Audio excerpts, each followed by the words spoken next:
sinasabi ko sa inyo, pagdating sa mga pampaswerte sa bagong taon, panlaban ko itong si Mother. Diyos ko, di nyo kaya ang mga pinaggagawa niya. Maaga pa lang nga ay nagumpisa na nga kami mag-grocery, syempre para sa mga ihahanda nga natin ngayong bagong taon. Minake sure talaga namin na maaga nga kami makapag-start, kaso talagang napakarami pa ring tao pagdating namin dito kahit nga maaga na kami. Ngayong year kasi, ewan ko ba, palaging last minute nga yung pamimili namin ng mga pambrikado sa mga lulutuin namin. Tapos si Mother nga, kahit marami na nga siyang mga prutas na bilog-bilog na nabili, tingnan nyo talaga nabudol pa rin nga siya nitong mga malalaking mansanas. Kaya naman ito nga, todo pili nga siya dito sa mga mansanas na to kasi nga nabili niya daw nung una ay red apples, tapos ito mga mansanas nga daw na to ay mas malalaki, kaya naman talaga napabili siya. Nakakaloka pa nga kasi diniretso niya sa cart, ang hindi niya alam syempre kailangan pa yung ipatimbang. Kaya nga ito ay pinatimbang na nga rin niya muna itong 3 apples na binili niya, and mind you guys, 3 piraso lang po ng malalaking apples yung binili niya. Tapos tinan nyo, mamaya talaga magugulat itong si Mother kasi naman mas sanay nga siyang mamili sa mga palengke at alam nyo naman mas mura doon. At alam din naman natin na lahat nga ng bagay pagdating sa mga malls ay talagang may kamahalan na. Kaya ewan ko ba dito kay Mother kung bakit nga dito siya bumili nitong malalaking apples, meron rin naman ito sa gilid-gilid. Siguro nga talagang napaibig lang din siya bumili kasi nga sunod-sunod nga yung mga prutas dito at napakaganda nga nilang tingnan. Bali kami naman nandito nga lang sa sulok, nag-uusap-usap tungkol sa mga pinamili at kung ano pa ba yung kulang ng biglangan lumapit itong si Mother, tapos nagulat nga daw siya sa presyo ng 3 apples. Kasi nga naka 3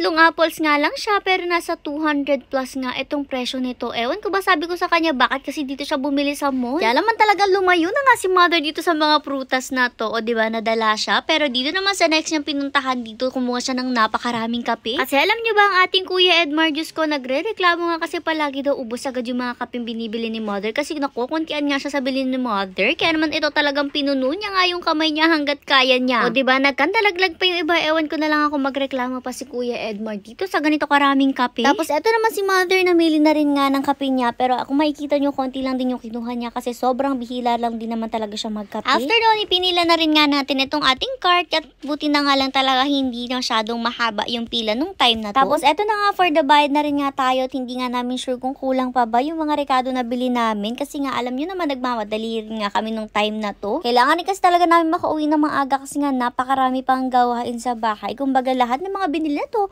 lulutuin pa natin at aasikasuhin. Kaya naman itong si Mother pagdating sa bahay, nag-umpisa na nga agad dito sa kanyang niyog na may tubo. Bale, para nga tumayo siya, nilagay niya nga yan dito sa kanyang paso. Tapos boom, dalawa pala yung kanyang niyog na may tubo. O diba, palaban talaga.